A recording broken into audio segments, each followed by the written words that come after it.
Hi, just wanted to show the loadout for an everyday carry tin.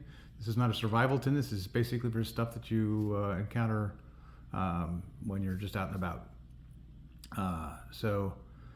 This tin, starting with this tin, I got this tin at survivalresources.com.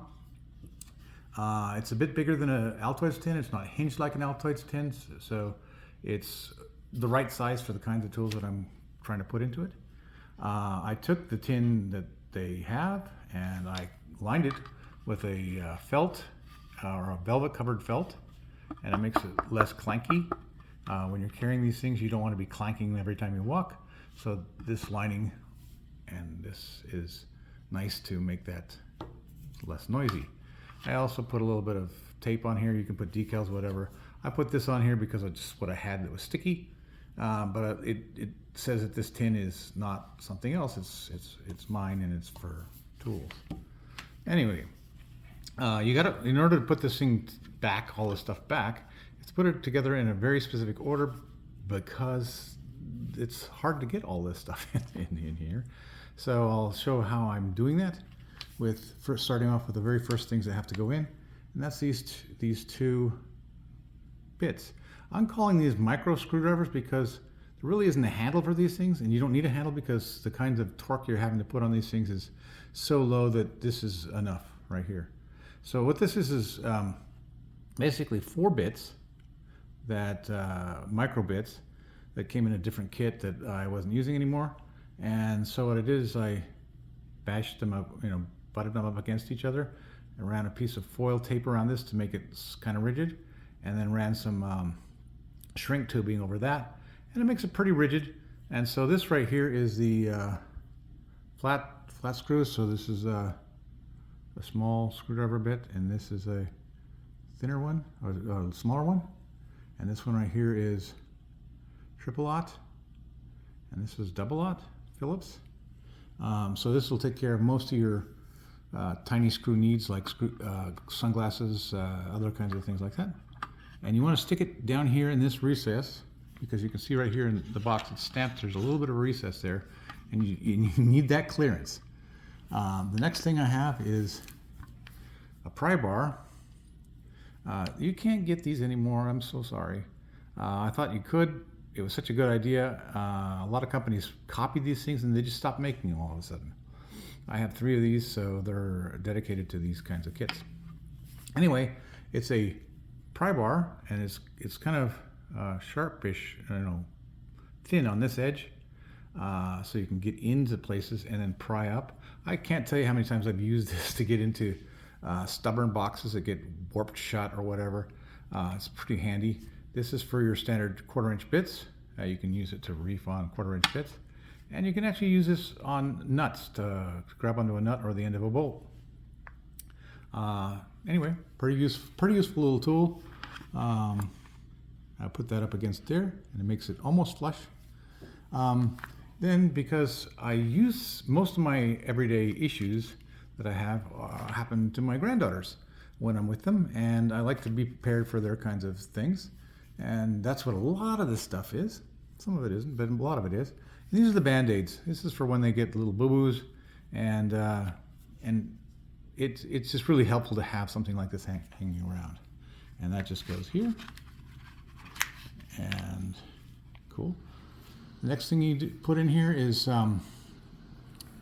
these 1/4-inch bits. You can see right here, they're just standard 1/4-inch bits. I'll pull one out. Standard 1/4-inch bit, and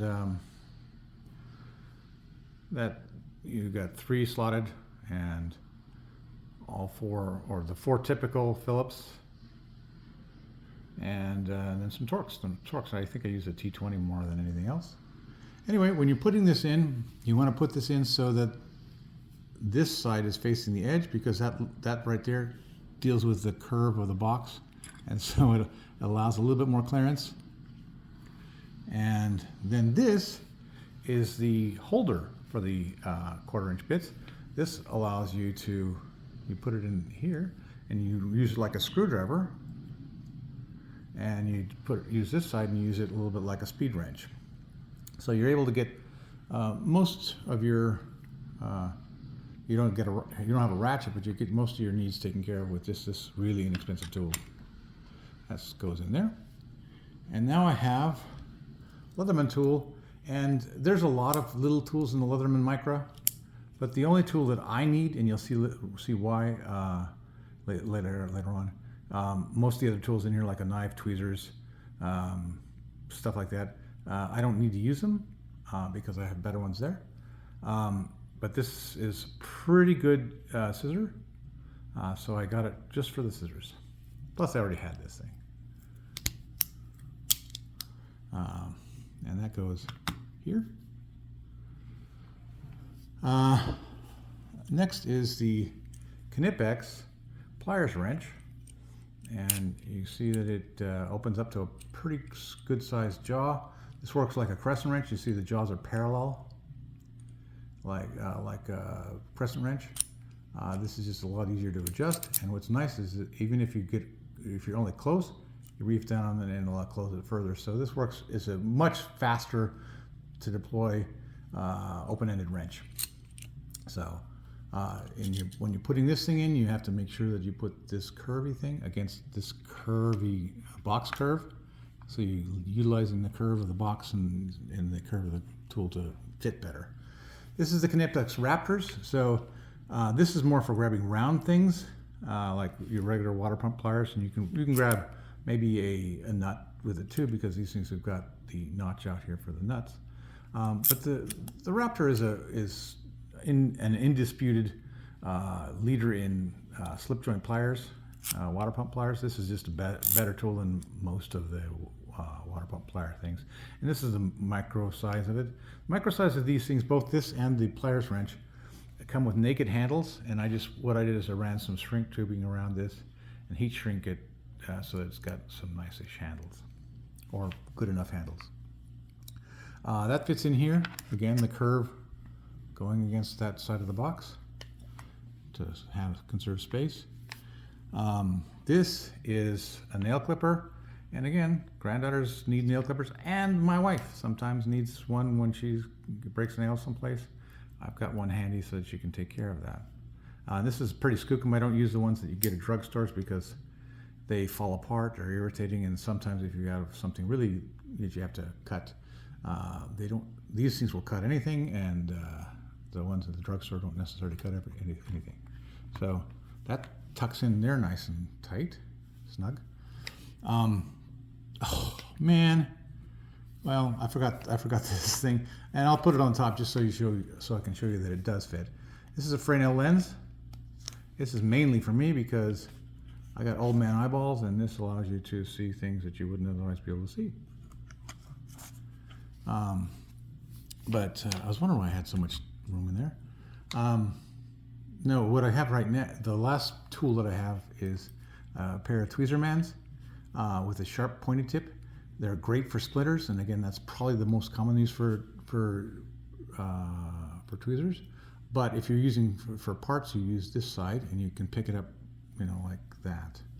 And so this is a pretty versatile set of tweezers, but mostly optimized for splinters.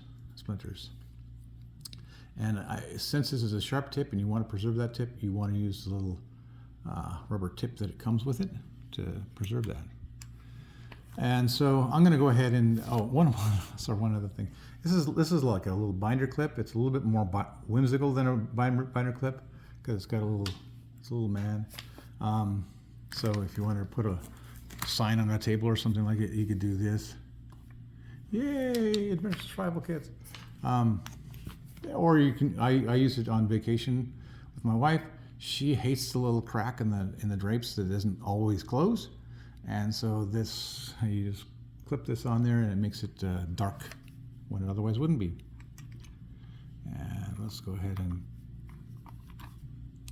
put that in there. And finally, this thing's going to fit. Honestly, it will. And now that I think about it, it's not a bad idea to have it this way because it'll make it even less noisy. And pretty good. So one thing, you see I got a rubber band here. The thing is, This thing isn't going to open up on its own.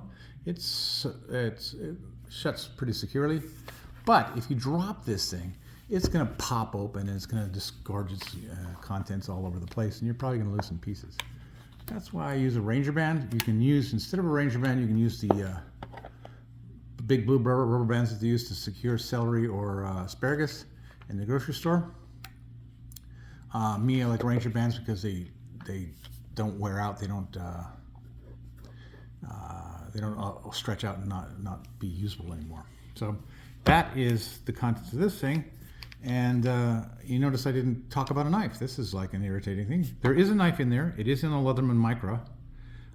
But getting the Leatherman Micra out of this thing and getting it deployed is a little bit more irritating than just having a frickin' fastback, a Milwaukee fastback. This, for an everyday carry, sharp-edged thing, is amongst the best things you can have.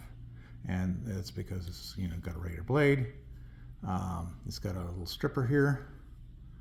It's got spare blades here. And it's also, when you shut this, got what you might call a seat belt cutting tool, I guess. If you were stuck in a car and you couldn't get out, this will cut the seat belt. That's what that's for. And that's pretty much it. This is just a really versatile knife. And again, fast to deploy, fast to put away, and pocket clip and everything. So that's the EDC. Thanks.